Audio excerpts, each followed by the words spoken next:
What's up, nerds? That's rude. Whatever. We went to PAX East, Boston 2018.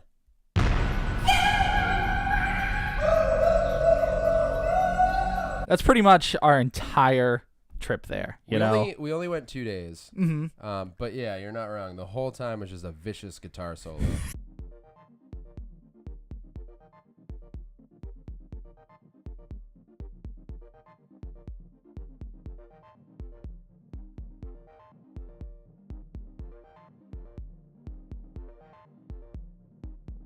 Have you ever been before? No, never. And I've. I knew that.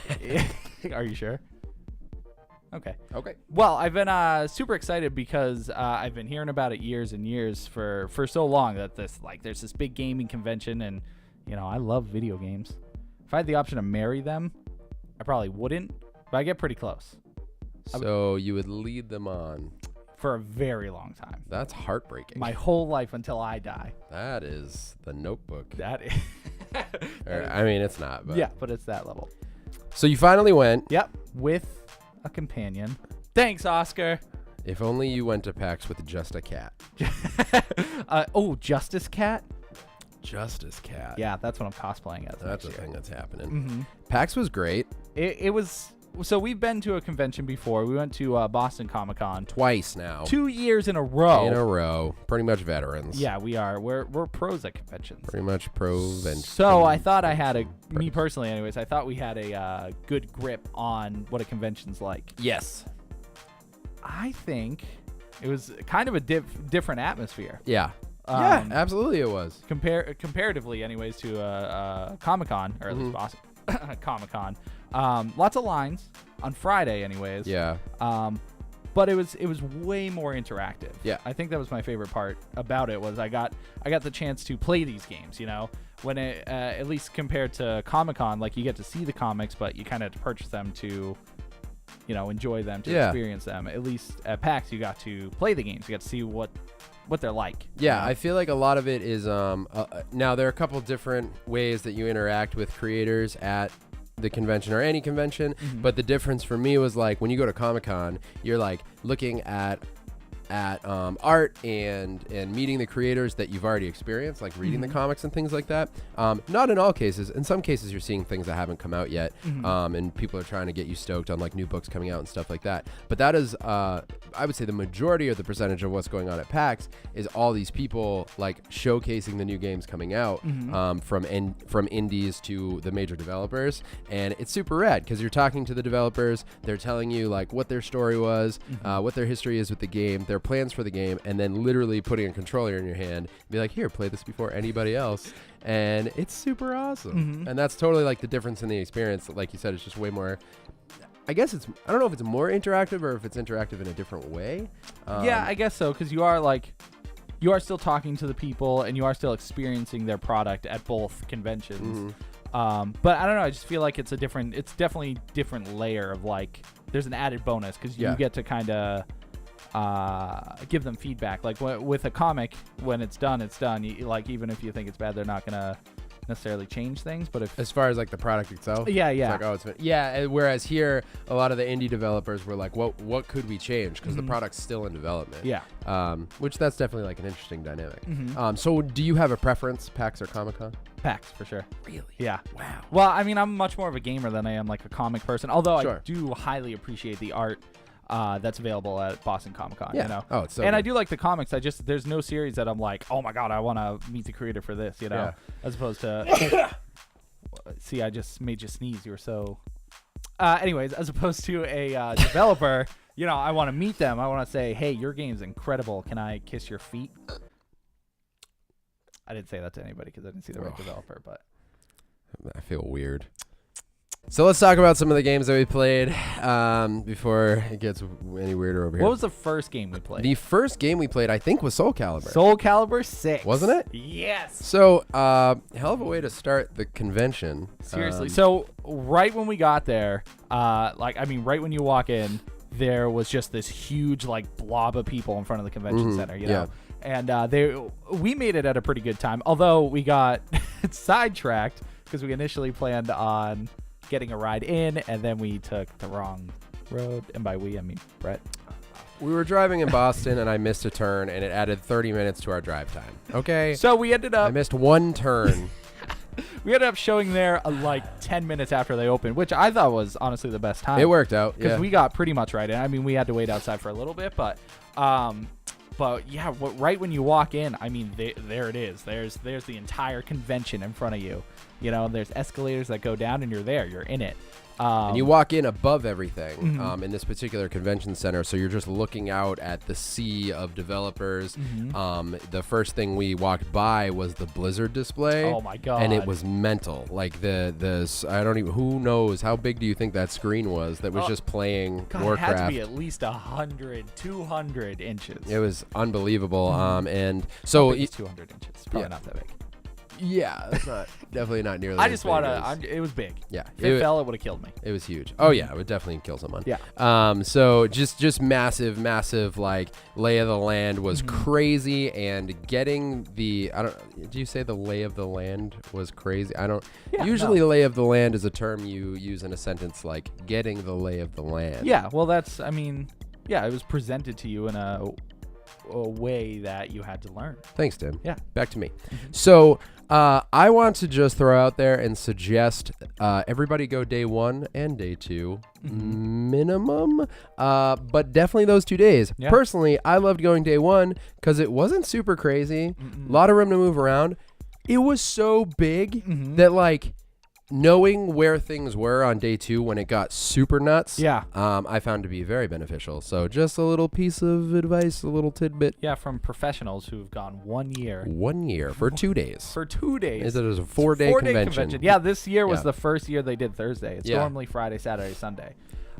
So I think Thursday definitely gave people a chance to get their bearings to see what it's like. And I'm so glad we went that day. Oh my god, I can't, because we got to play Soul Calibur like what, 3 times that day? Yeah, sorry. So I didn't mean to cut you off. You were saying? No, it was just Soul Calibur was the first one we saw. And we walked in. There was Blizzard to our right, and we just we stood there for a minute. We're like, I have no idea where to go. Did we go by Nintendo first? No, okay. I think that was our plan, because we kept trying to get there, and then we were like, "What about this? What about this?" Oh my god, the whole time. Both days, it was like you pick a destination and stop 150 times on your way there, because you never know if you're gonna see the place again. Yeah, you know? I know. Yeah, there were a couple places we couldn't find. It was just like.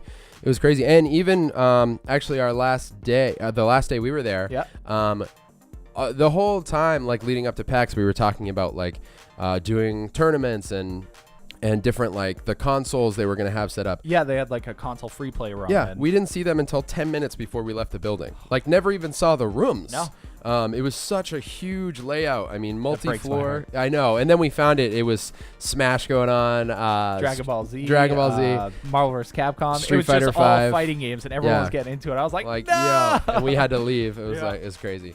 But yeah, so Soul Calibur was the first thing we walked by, and we were just like, first I think you were there. I think we both stood there and just watched I just stopped and watched the Warcraft. There was like a mini movie that was happening. There was a huge gathering of people right in front of it, and I was like, "What's this?" And then it's Blizzard typical high quality cutscenes. Like it's a movie basically. Beautiful. So it must have been a new one that they haven't shown before, because people were stopping and just watching. Or a trailer of some sort. Yeah, they're always known for that. Yeah, and it looked amazing. So we're just sitting there watching that, like, wow, is this what we're in store for? Yep. And then we turn slightly to our left, Soul Calibur 6, and we're like, let's go! So we got in line for that. I mean, the wait was... It was quick. It was like 10 minutes. Yeah. They had 2 cosplayers, one for the guy with the scythe and the hood and the eye, and Sophia. Yeah. I don't forget that guy's name. I don't the guy with the scythe and the hood and the eye. Maybe it's Azrael or Azazel. Not Azazel. Come on, Azazel's got to be a name. Jehaziel. Yeah. But they were there, and I felt bad for them because nobody wanted to take pictures with them. We were going by in line. We were like, we're going to take pictures with them. Well, yeah, because nobody wanted to get out of line. But the photographer was saying, you can get your spot back in line, but people were like, no, not leaving. Yeah, it's like... And then we were and they were like, they're taking a break. It's like, okay. All right. Anyways, the game was fan-freaking-tastic. So good. I can't wait till it comes out. They had, I want to say 6 characters on the Xbox setup. Mitsurugi. Yep. Sophia. Yep. Grog? I think it's Groh. It's Groh. Groh. Yeah, Groh. It's either Gra or Groach. Grow. Not Groach. Groach, Yeah, Killick. Nightmare, and Xianghua.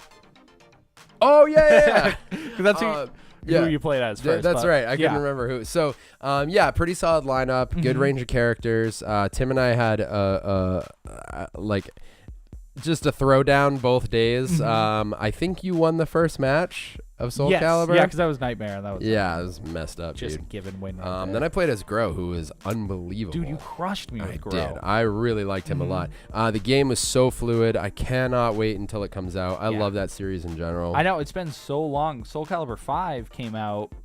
It's definitely on the 360 days. Yeah. And we've been in the new generation for a few years at least now. Yeah. So I'm wicked excited to see it come back. And I didn't expect it to be there. I had no idea. Yeah. So it was awesome to play it. And that's Bandai Namco too, right? Yes. So like Tekken first, and now like they're coming back with those fighting games. so good. And then day 2, we realized they had a PlayStation set up as well. Only had 2 characters, Right. But the line was cruising, so we just kept playing. We would get back in line. I think we played 2 or 3 times. On that one. Yeah. And it was just Mitsurugi or Sophidia. Yeah. So we but switch back and forth. but great game. It was wicked cool watching other people play too, because it's just like you and I. Like they got excited or mad that they were losing. Like it was just but that's the thing is like you're in line behind. Remember those 2 kids we were behind, and the match was like back and forth wins, God. and then the last one was like down to the wire. It was you and I got battle. a double KO, which was incredible. I know, yeah, that was crazy. I wish we had that. There were so many moments I wish we had filmed. Next year maybe we'll just attach a GoPro to our heads. Yeah, I saw a couple people with that. I was like, that's pretty smart. Yeah. So we left that moment. It's going to be hard to remember, remember everything in a linear manner. Yeah, but like just walking through, just noticing art from far away. You see like massive displays everywhere. Yep. There was a whole like horror section that had what was it, Dead by Daylight? Yeah, it was the new game Death Garden. Oh yeah, Death Garden. That had massive ads everywhere, starting outside on the billboards. Yeah, that was one of the first games we saw. Like from a distance, we were coming in, and it was like, I had no idea what Death Garden was. Maybe people knew about these before. I don't know what was announced at PAX specifically, but everything was new to me. I was like, oh, this is great. Oh, look at this. Hey. Right. So we saw that, and that was kind of our first mission when we got there. We were like, what is this game? Yeah, let's go find this. And I still kind of don't know what it is. It's from what I gathered, it looks like Dead by Daylight, except with like a futuristic skin on it. So kind of looks like Destiny style, like graphics and art. Yeah, but kind of survival. Yeah, exactly. It looks like there's one hunter hunting prey, whatever they are, whatever. Yeah. You know, and I didn't really watch it too much because it was crowded by it, so I didn't stay for too long. But the setup they had was like one big elaborate, like it looked like a jungle almost, but it was also like urban, like a city, like a futuristic city. So I don't know, it looked cool. I don't know what system's coming out for anything, but we actually didn't play that one. No, we didn't, but it looked awesome. That was one that had a huge line the whole time. There were a couple that we didn't get into. Yep. Similarly, there was one called either Last Year or The Last Year. I think it's The Last Year. And you ended up playing it. It was almost like Left 4 Dead-esque, but it seemed like there was one main villain or monster, and the rest of your crew, like you play high school kids. And at least one of the matches that we watched, you were in a high school gymnasium, just trying to run from the guy. It looked like a good tank from Left 4 Dead. Yeah. You know?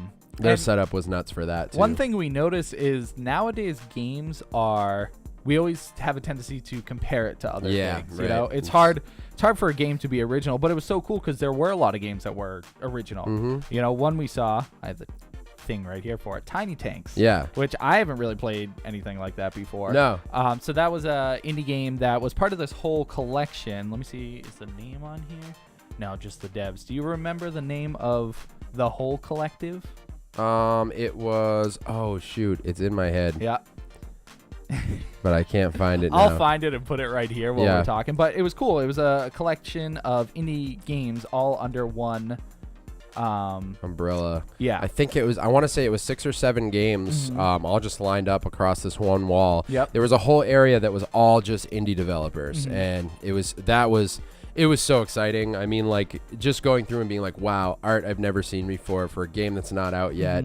And the developers right there, like, hey, here's how we made this game. Come play. Yeah, it's like, we want you to play this. Come try it. And so Tiny Tanks was great. It's, I don't know, how would you describe it? It's like a party game. Definitely a party game. Kind of like Mario Party in a sense, because it's just like a 4-player, like you play mini games, but all the games take place. You're in a tank, and your goal is to defeat your opponents. But there's different. Every match is different. So some have bullets that make you teleport. Some the ground disappears under you. Yep. Some there's like a rain of fire and explosion, and you have to hide in this like little tube with everybody, or like this bubble. So there was such a variety of game types. But it was all the same concept. You drove a tank and you shot a tank and you had to be the last survivor. Yeah. But it was just wicked cool, super colorful, and just like a goofy good time. You know? Absolutely. I can see that being a good party game. Yeah, it had a really simple aesthetic, and definitely, I mean, that's the best way to put it, because it not only is it like easy to just pick up, but like right away you're into it. Like the matches go so quickly, and what I liked about it was in between each match, like it would end relatively fast, and then it would be like next match, and it would show you all the variations. So it would say,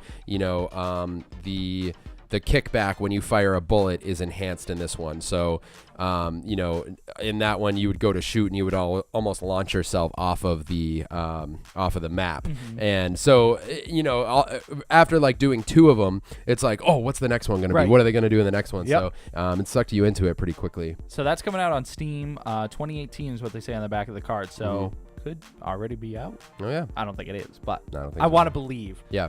Lead Follow Games are the developers. Lead Follow? Or Lead Follow. Oh, I wonder if it's because it could be a play on Leadfellow. Is that a thing? I don't know. Anyways, you led the fellow. Wow. Tiny Tanks. I gotta collect that. Really fun with that. So part of the same like. Hold up. What did I say? What? Tiny Tanks. Had a lot of fun with that. Okay. Tiny Tanks. Tiny Toons. So part of that Tiny same Tanks. collective of indie games, there was another one called Tiny Tank. Oh. What? Lonely Mountain Downhill. Lonely Mountain Downhill. That's what it was. It is. That game was so much fun. It was really fun. It reminded me. There was. It was like. I do always want to compare it to stuff. This one, I'm trying to think. Like, what would you call this kind of game? Serene. Huh? Serene. Serene.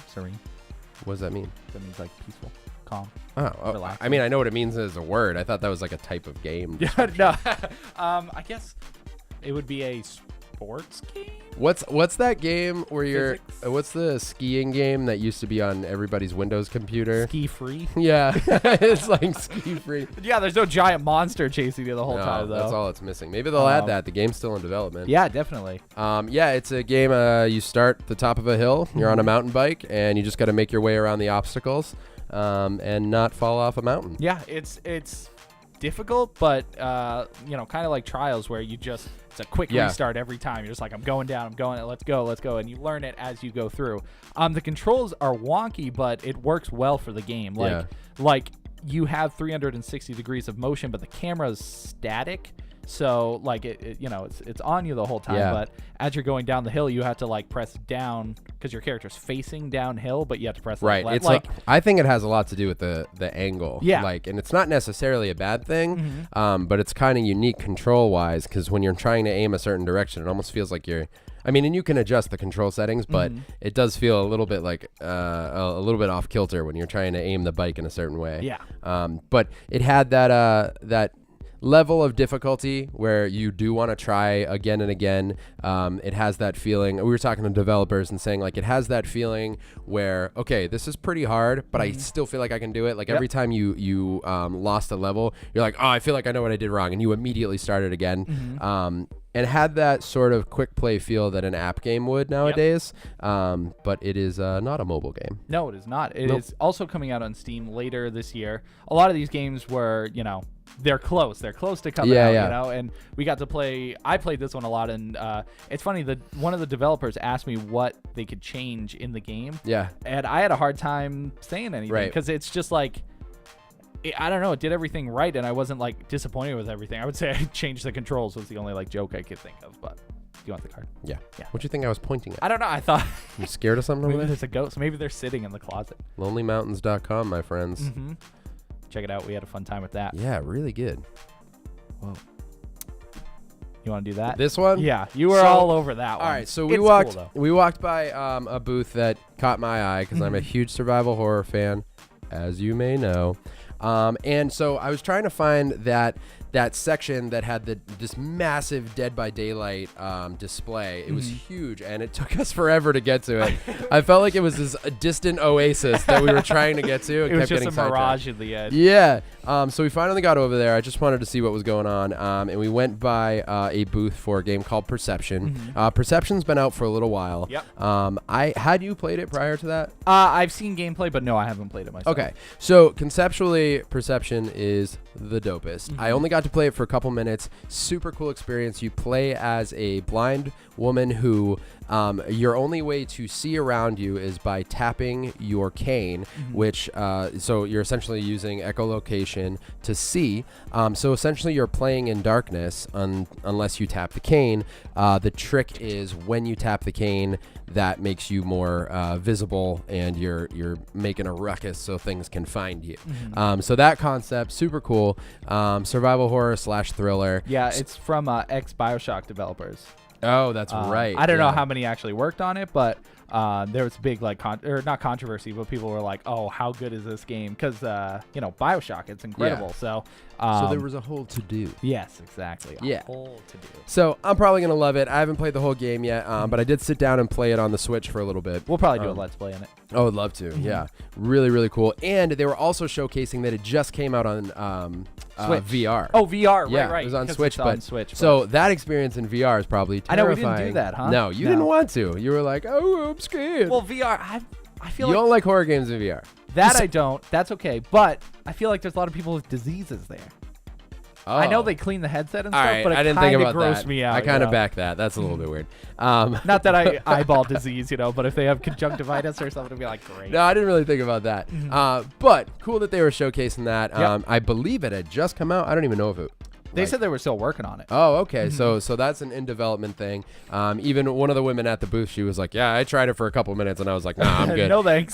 So that was really, really cool. I was super stoked about that. And they are also currently in development of a horror anthology game called Dark Web. Yeah.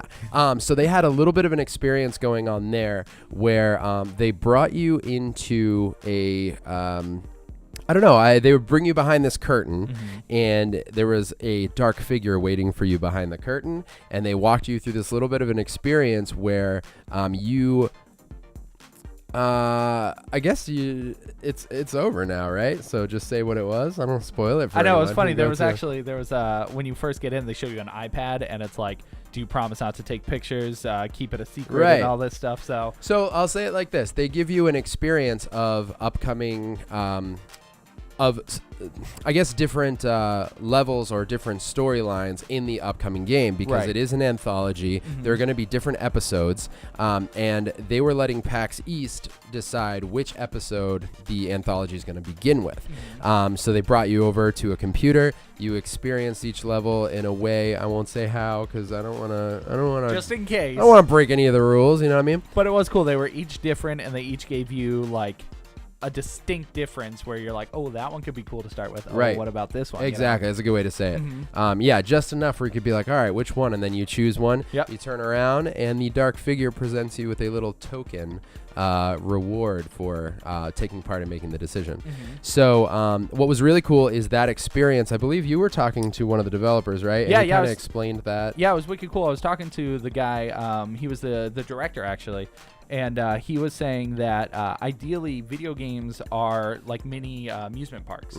That's a good way to put it. I never really thought of it as like that. Like I see it as entertainment, but I never thought of it as like it is an amusement park. Yeah. So he said he wanted to make that experience at PAX by doing like something more interactive, something more real than just playing the game, which he says it's great that people are giving him, feedback and everything, but he wants people to like remember specific things. Right. So if he does it in a way where people are like, yeah, you go to that booth over there, they have like some secrets going on, So it was wicked cool. It was a great way to make me remember the game. This game, when it comes out, I'm going to be like, let's get it. Let's see, but it was awesome. It was so cool. It was really cool. And like you said, it almost, it gets you excited for the game and almost makes you a part of it. Cause you're like, all right, when I start seeing ads for Dark Web, I'm gonna be like, oh, sweet. Right. And they had a lot going on for them there. The whole aesthetic of their booth was really cool. Having the VR, having the Switch, was it PS4 or Xbox they had going?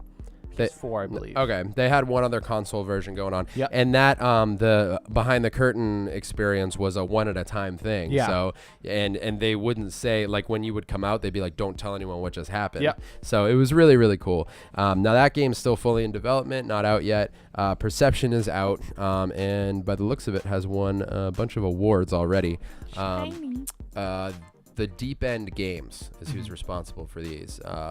And just having the two games and the two experiences there, I'm a fan. I want to look them up and follow them and keep up with what they're doing. Looking forward to playing Perception. Also, I bought a shirt. Oh, you didn't wear it, though? I didn't wear it. You should wear every shirt. I wore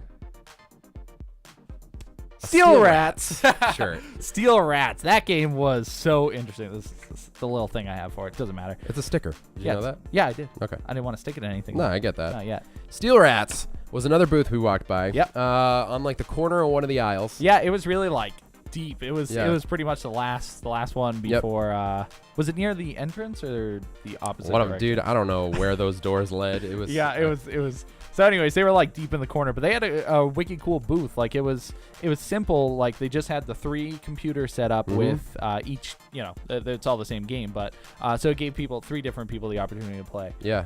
But Steel Rats is a 2.5D arcade action adventure motorcycle metal apocalypse game. He's not wrong. That is, I mean, that's all the adjectives I can think of right now. But And all apply to this game. yes, it is. It's the metal is the only word I can think of. It's pretty metal. It was very metal. Yeah. But it was cool. What caught our eye is they had this little challenge going on. Yeah. Score 120,000 points, I think. 125. 125,000 points in the first level. So we goofed around and played with it a little, and the game's cool. You have the option of switching between 4 different characters, each with their own abilities. On the spot, like during gameplay, Yeah. you push a button, you're a different character. Doesn't freeze, doesn't stop the game. You are just switching. They each have their own health bars, and so if one character dies, you still have the 3 other characters. But it's cool. You just like you go left and right through the level. It's not just like going right the whole time. You can turn around. You can go up and down. Yeah, it's essentially a side scroller, almost mixed with a platformer, kind of, but you're not really platforming. Right. You can't jump, and there are like not necessarily puzzles, but you can go like underground. There are secrets all over the place. But it's so weird because it's on a 2D plane, but you can go up and down. It's That's an why up it's like, and down. Yeah. Yeah, it's weird. Yeah, it's strange, but it's cool. It's wicked neat to play. Has a lot of really unique features to it. Essentially, you're riding a motorcycle. Your front wheel is a blade, and you're blasting through different like it's kind of like a robot apocalypse kind of look to it. Kind of Terminator looking, and you're just blasting through. You can slice through cars, you can slice through barrels, things like that, and then as the robots show up, you can slice through them, and each of the 4 characters has a different special. So like one of the characters has like a grappling hook you can attach to the robots and pull yourself to them, but the controls were a little bit tricky because there's this, like Tim was saying, there's this up and down multi-plane kind of aspect to it, but looking at it, you're like, oh, okay, I'm just gonna go right, and then eventually I'll turn around, but it's not. You have to go up and down to avoid obstacles, or to get points you had to destroy these robots and collect junk. And you could not hit all these robots staying on one plane because they're all over the place. And it was really fun though. I mean, it wasn't like a thing where I was like, oh, this is too complicated. It was a thing where I'm like, oh, I want to spend more time with this game and get good at it. And I'm super stoked to see other levels. We pretty much played only 2 levels, I think. Yeah, there were 3 levels, and we only played the first and second. Yeah. That's funny we didn't play the third one. I didn't play the second one. Well, because the competition was just on that one level. Right, so we were kept just doing like, that one. we played it a few times, and it was funny. One of the developers was doing the level, and he didn't even hit the high score. Yeah, I know. He looked over and he was like, yikes. He was like, I guess I don't get a shirt. Yeah, they were also, they had stopped giving them out, but they had limited edition vinyl with 2 songs on it, one of which was by the band who does one of the key songs in Kill Bill. Yep. I believe they're called the 1 2 3 4s. Okay, I don't know who they were, but I'm going to look it up. But yeah, it was wicked cool. The developers after, what? They're the 5 6 7 8s. Oh my god. So close. 5, 6, 7, 8. Yeah. Yeah, so you were saying the developer, They gave us the shirts after Yeah. because they were like, you know what, you guys are good sports, and you know you're supporting our game, so here you go. and I'll be wearing this shirt out because How cool! I never noticed like the actual design Yeah. of it. I just saw Steel Rats, and I thought it was just like rat on top. yeah. My brain was thinking Ninja Turtles, and I saw like a manhole. So Oh, interesting. Well, But, and it has that whole like city aesthetic to Yeah, it. yeah. So, but yeah, I was super stoked on that. yep. To my knowledge, I believe it's coming to both PC and consoles. They didn't have a release date though. They were hoping like Q4. Yeah, So it looked awesome though. it did. It looked really, really good. Definitely has a fun competitive feel too. We played, the first level back to back and just trying to see who could score the highest. Right. And it's a fun game. It really is. Steel Rats. Steel. Steel I want Rats. those in good condition, Brett. They will be. They're gonna be worth something someday. Now we've talked about the game on my shirt. And now the game on my shirt. Yeah, one of the earlier games we stopped at, I like immediately fell in love with it when I saw it. Maybe the first booth we spent money at. Yeah, definitely. We both spent money at. Yeah, Lightfall is the name of the game, and man, it just captured me. He had the Switch. The guy was very nice, and he was like, "Here you go." He was just like, gave me the controller. Was like, "Good luck." So you start out, and it's a platformer. In the art style of like Ori and the Blind Forest. It's kind of like what's the word I'm looking for? Like I don't know. It's just got that like painted maybe.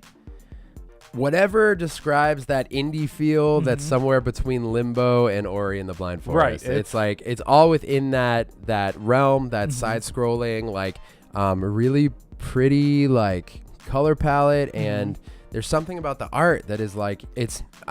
I always think this, but it's not the same type of art. But to me, I get the same.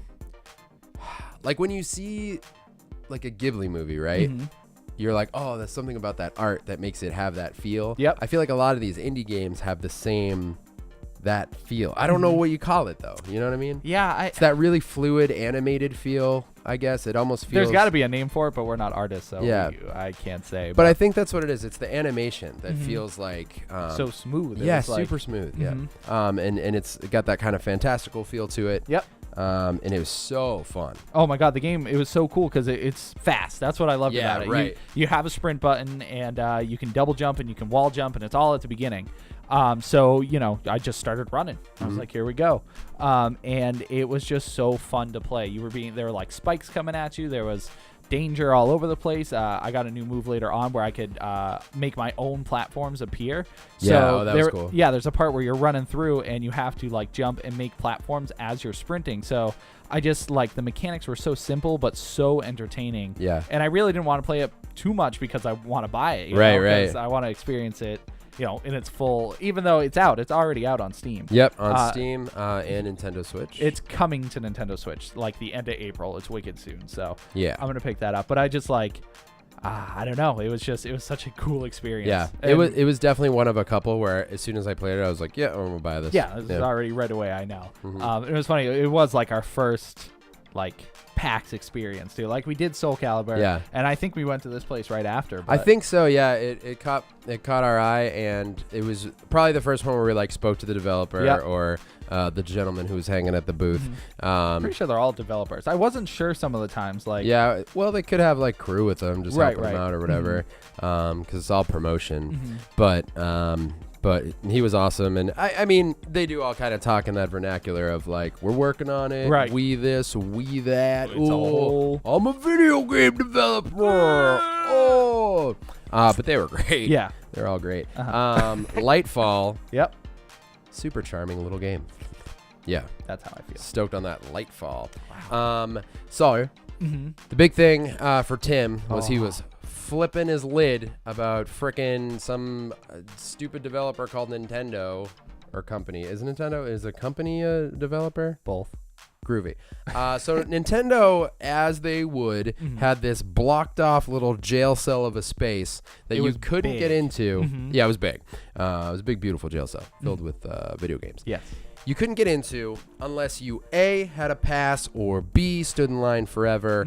A, the pass thing, we had, so you had to go to mynintendo.com and you could pull up a QR code that they would scan and give you a pass. Right, you're part of their exclusive club, which Yeah. it's free to sign up for the site and everything. Exactly. But So those of you who like paid attention to it, you would get this code and be able to get ahead, you know? exactly. The passes had a time between like 1:30 and 2, and basically you would hand someone the pass and they would let you in at that time. Let you right in. Right. First day, we stood no chance. Right, we got there, they Yeah. were gone. There wasn't Long even gone. people there, and we saw the line. It was blocked. Like they had someone standing outside the line capped. You know, Yeah, they can't because they with didn't a want to sign. take up more room. You're not coming in. So the next day we had a plan. We would get there super early, bolt it to Nintendo. We and knew get where there it was. right away. Exactly. So we were there an hour early, give or take. Mm-hmm. And we also, since we were there, we waited. There were a bunch of lines to wait in. Mm-hmm. So we were in line 1, like, I don't know, 200 people back Yeah. probably.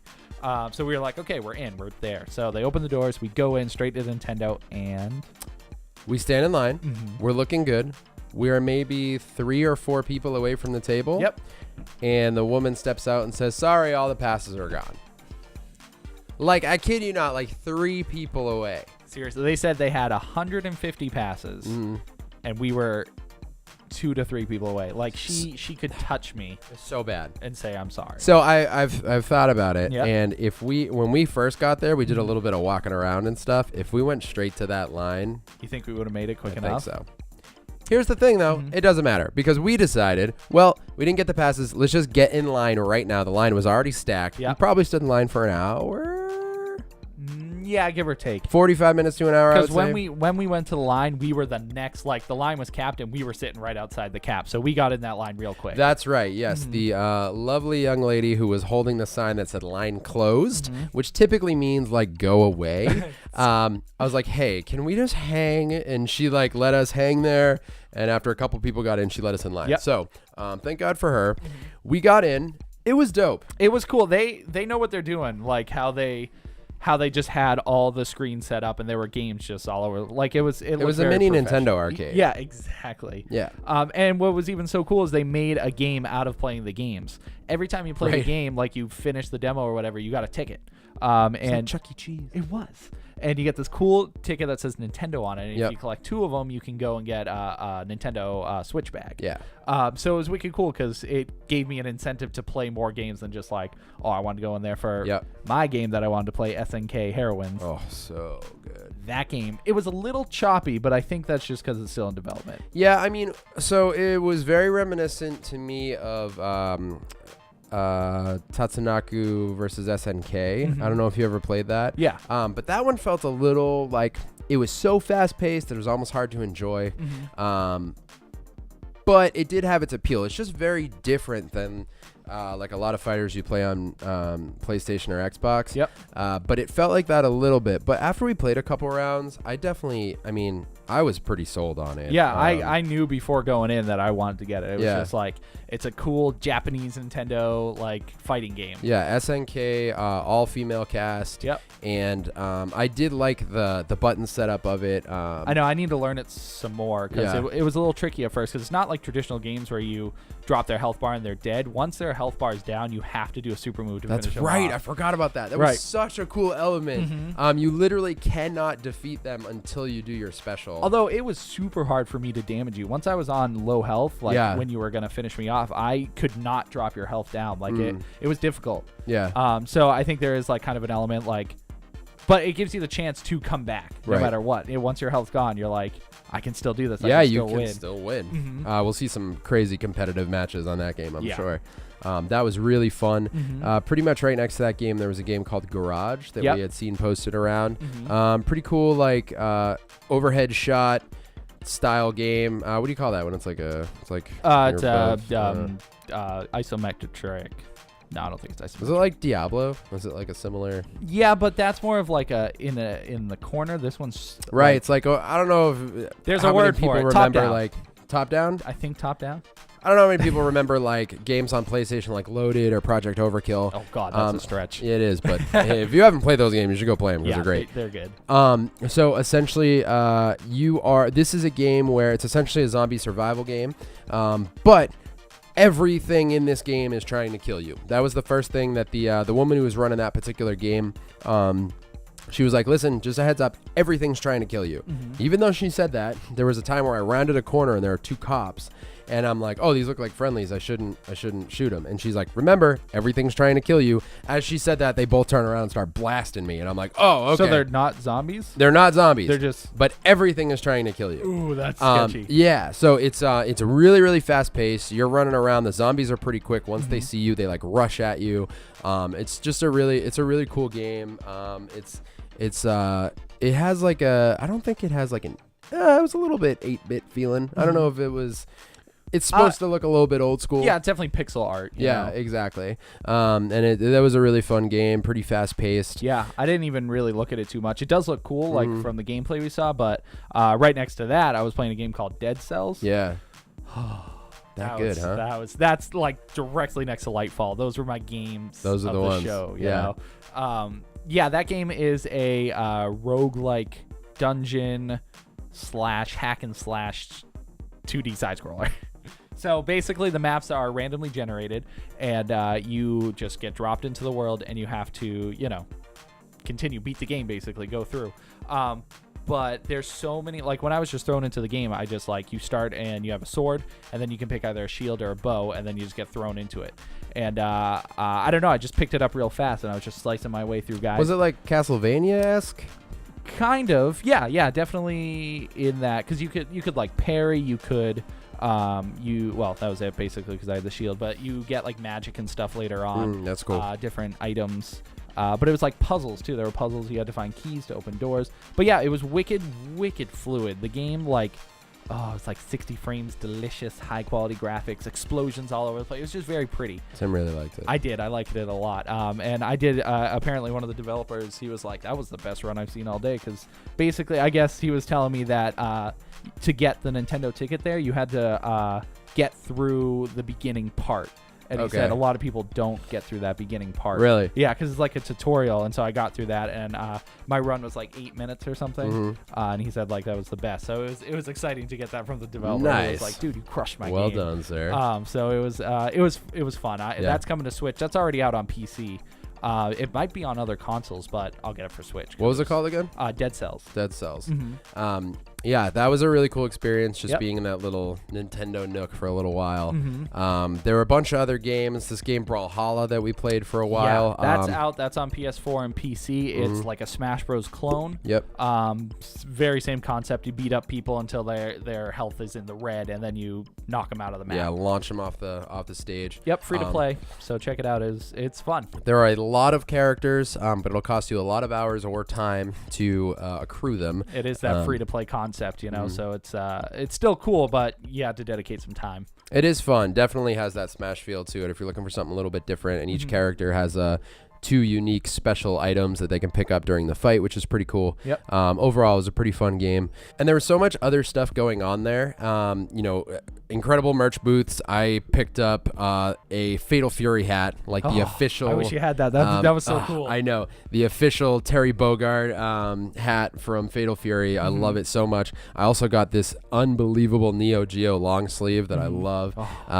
Tim, what did you even pick up? I got a Super Meat Boy shirt. Oh, yeah. It was so cool. I wore it yesterday, nice and comfortable. I got this one, the Lightfall shirt. Yep. Let me see. I got some pins. They have this thing. It's wicked cool. It's called the Pinny Arcade, and basically what they do is have exclusive PAX pins. There's a whole set that you can only get, specific year at that specific PAX. So I got a Shovel Knight one. I got a Super Meat Boy one. I got a Limbo one. That wasn't part of the Penny Arcade, but it was just a separate that thing pin. was dope, yeah. Yeah. Was that I Am 8-Bit? Yes. I Am 8-Bit's booth there was unbelievable. The soundtracks that they had, I was drooling over there. Unfortunately, I think I've accidentally started a video game vinyl soundtrack collection. That is not a good one to have. I know. I got you. My wallet. It's your fault. I know. Yeah. Shadow of the Colossus coming in, but yeah, we got posters. I got the sweet one for Code Vein, which is a Bandai Namco Dark Souls anime. Dark Souls is what it looks like. It looks so good. I wish we got to play it, but the line was so long. The line was crazy, and looked like one you're gonna buy anyways. So. Yeah, exactly. I'll get it. It looked really good. So we got the sweet poster, and dude, I didn't even talk about the highlight for me at PAX. I just thinking about it because I also got this hat. So we're walking by this booth. I was waiting for you to talk about this. I just didn't know what. I just spaced it. I don't know why. So we're walking by this his booth and I see this hat. And again, this is day 2 for us. Yep. We've been walking around. I have not seen it. We found this whole section. Oh my God. Every time we walk somewhere, we were like, how have we not seen Yeah, this? we're like, I don't remember that being there. Because we were there from, what, 10 to 5 each day? Yeah. Yeah. So, I mean, that's... 7 hours, 7 or 8 hours each day. I think we were there a little bit longer the second day. Walk by this booth. There's this beanie, and it has just a little tag on it with just this little like sketched character. And I was like, "What is that? That's dope." And it says "Floor Kids," and I'm like, "I don't know what this is." So we back up. This booth was just a tiny corner of this aisle. They had, I want to say, 4, maybe 5 like arcade cabinets with this game playing. And I'm like, what is this? And it's like I think it was the sound that initially got us because we heard people going, go, go, Yeah, go. oh, And yeah, it sounded yeah. like a bunch of people were chanting for right. it. But Yeah. And I was like, all right, Tim, we got to play this game because I really want that hat. So I have to see if this game's good. if it's So any good. I loved the art. So we got into it. It's a breakdancing battle game. Yeah. Essentially, each player goes one at a time. First, you select your character. Then you have a whole list of tracks, and you pick which track you want to battle again or battle. Wow. Hold up. Yep. You pick which track you want to battle to. Then the scene opens up, all different scenes, and you play as young kids. And at least that's what the art looks like. Yeah. And it's so cool. You go one at a time. You have to tap to the beat of the song. So it has almost like a Guitar Hero or a DDR kind of feel where it's all music based. You tap to the beat, and that's what builds up your points meter. You can points. You can do up rock, which is moves in standing position. Which is that traditional terminology for breakdancing? I think it is. Okay. I think it is. Or down rock, which is all in a lower position. And then you have 4 different power moves that you can do. You can do stalls or freezes. There's just all this variation of power or moves that you can do. And the person who is not dancing is on the side, and you can also tap to the beat, build up your meter, and burn them, which essentially builds a meter and shoots a fireball. If you're dancing, you can throw up a shield, but you need to time it perfectly. Right, because they can destroy your combo and you won't get any points. Exactly. And then after you both dance, there's a kind of a breakdown part where you have to tap to the rhythm of the beat and then tap as fast as you can to get as many points as you can. To my credit, I got 100% on it once. He did. He crushed it. I was like, wow. Which is pretty impressive when you see how fast they have you tap it. Yep. But overall, it's a super cool game. And then I noticed too while playing, I was just curious, like as a musician, like, hey, can you do this? So if you tap double time but still stay on beat, you can just do everything faster, build up points faster. So it's a super fun game with a concept I've never seen before. We spoke with the creator. His name's John. He is an animator who's done a lot of like film type animation. He said kind of in that realm, and he has a breakdancing background. And you want to kind of bring his passions together. And this game is it out on Switch? It's out on Switch. Okay. And they hope to do other consoles, but Yeah, right now it's just Switch. They're in the process of porting, he said, to the other consoles. I'm definitely going to get it. Yep. I had so much fun with it. I loved the music element. They're putting out the soundtrack on vinyl, which, again, dangerous for me. I bought that hat. I snagged some pins. Yep. I was so amped on it, like the whole hip-hop vibe. And the art was so charming. Yeah. It was like... It was cool. It was kind of cute, you know. It's very just, simplistic. Like yeah. it looks like he sketched each character individually, like for the game. Yeah, like Cuphead in a sense, you know, where they hand drew every single frame in it. Yeah, you know? It almost reminded me of like a hip hop Charlie Brown. Yeah, no, I'll give that to you. You know what I mean? Like, yeah. So that was really, really cool. And talking with him, he was super pumped on what he'd created. Yeah, I think that may have been my favorite aspect to PAX is having these people talk about their passions and like sharing it with people, because it is scary to, you know, when you have new music, when we have new videos, it is kind of scary to just release it to the world because you don't know what's going to happen with it. So to have it in such an environment where everyone's a nerd, everyone wants to play games, everyone's just as excited as you are to see it. the environment was just beautiful. Yeah. It's everything I wanted it It to really was. I feel like the only other aspect we haven't really hit on, massive board game, tabletop game presence. So much, yeah. Especially it's split. Like there's, I mean, a lot of it is gaming, but there's a whole section dedicated, to you can buy games, you can play like board games, Magic, Dungeons and Dragons. They were just all these different kinds of games. Yeah, tons of them. And one thing that was cool, they had a whole. It was probably a whole quarter of this massive building just dedicated to tables for tabletop gaming. And the Magic area had a learn to play Magic section going on every day of PAX, all day, 10 a.m. to 7 p.m. I think it was. And you could go over there. They give you free decks, and they walk you through your first 5 turns of Magic. Now, I wanted to go over and learn. We did go over and get the free decks, but every time we went over, the wait was a little bit lengthy. 45 to an hour, 45 minutes. And we had so much other stuff, and Tim knew how to play, and a friend of mine taught me a couple days ago, so we're all good. But we did get free decks, so that was pretty exciting. Brett just to got kind of 2 because he's a... I did get 2. I know. I went back after a little bit, and I was like, hey, because they gave you, so they told you about each class, or I don't know what you call it, each color at least. Realm. And sure. And I wanted 2 and couldn't decide, so I got 1, and then when I went back later to see what the weight was, I got another one. Yeah. Anyways, that's it. So that was really cool. Saw some games that were in development. One that stuck out to me personally was Big Trouble in Little China. Really, really cool game based on a really cool movie. That particular... it's interesting that it was a board game. Like, how can you make a board game out of that movie? I don't know. I mean, that particular creator had also put out a Rambo board game that he was selling there. What I liked about the Big Trouble in Little China game, he was saying that you play through the game, and once you level up to a certain point, you flip the board over and you're in a completely different it's like a different level. So it was a really big game, came with a ton of custom figures and things like that. There was a lot of that to see. There was a Buffy game I saw, a Firefly game with a ton of expansions, so many cool things that it was hard to even like get into. But Tim actually picked up pretty much was essentially a blind box of board games. Yeah, it was that's exactly what it was. It was $45 and you get 4 to 5 different board games. So I got a deck of cards. It was 8-bit Lincoln. Yeah. Abraham Lincoln. Pixel Lincoln. Yeah, Pixel Lincoln. And then 3 others I can't remember the names for. But they were all cool. They at least must have been worth like 20 to 40 each. Oh, easy. Yeah. So it was wicked good value, and I'm excited to try them. I can't remember the names of it, like I said, but it was a great value. I mean, there were a lot of awesome things there.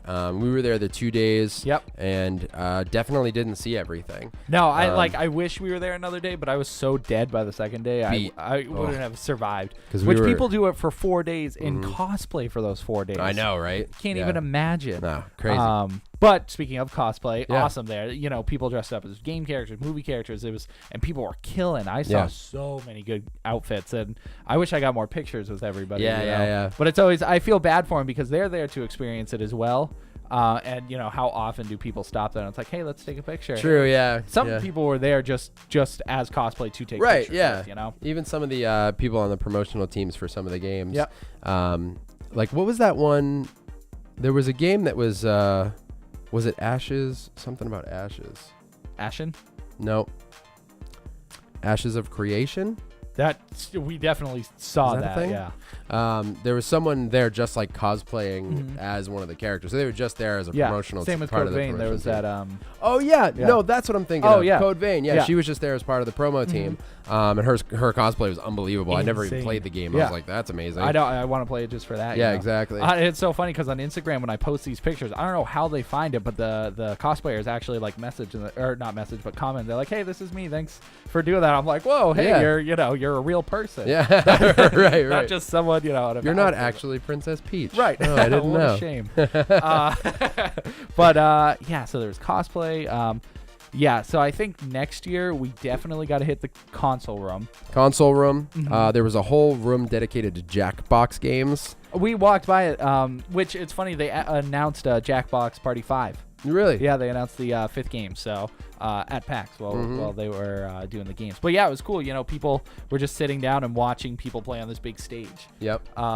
We saw Jay Muse from Jay and Silent Bob. Yeah, he was there, which I always hate, and you pointed it out, when the crowd's not as interactive, they're trying to get people going, and everyone's like, hooray. Yeah. You know, it's like, it was lackluster. But, exactly. Yeah.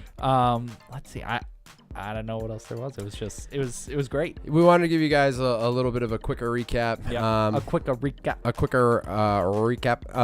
A lot of times we'll be, you know, we wait a little too long to give you recaps on our events. But next year I'd love to do some at the event sort of footage.